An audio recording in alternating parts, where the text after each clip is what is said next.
Saracinesche abbassate, chiusi per occupazione. Qual è il vostro problema? Cosa rivendicate?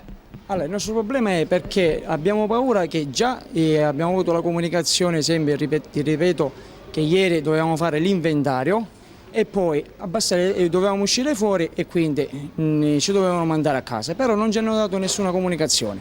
Quindi ora la nostra paura è perché da 10 anni che questo punto vendita è aperto e ci siamo stati sempre noi.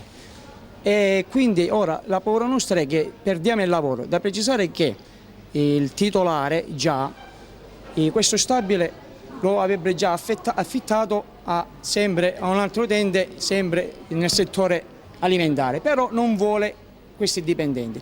Ora l'unica cosa che io chiedo al signor Burgio Giuseppe che deve tutelare a noi, perché noi non siamo tutelati da nessuno. Almeno io, come tanti altri colleghi, abbiamo 2 bambini o più e non riusciamo nemmeno più a mantenere la famiglia, non possiamo pagare più gli affitti, non possiamo più andare avanti in nessun modo, nemmeno aiutato le nostre famiglie, che purtroppo c'è chi è pensionato non riesce a pagare, ad aiutarci e cose varie. Ma la cosa più importante è che a noi ci interessa di mantenere il nostro posto di lavoro per dare almeno una continuità alla famiglia. Il malcontento si diffonde a macchia d'olio anche in altri punti vendita, in altre città.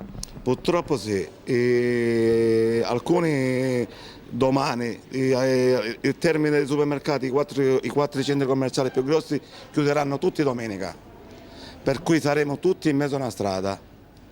Dopo che abbiamo fatto sacrifici, chi è andato a comprare merce con la macchina, chi è andato d'argento a comprare merce per tirare questi punti vendita, i signori non sono soddisfatti e ci mandano pure in mezzo alla strada. Ovviamente siamo molto preoccupati, non sappiamo cosa ci aspetta fuori da qui. Avevamo un posto di lavoro fino all'altro ieri, ci ritroviamo senza un lavoro. Noi chiediamo il diritto al lavoro, chiediamo solo questo. A chi vi rivolgete? Al prefetto, a tutti quelli che possono darci una mano.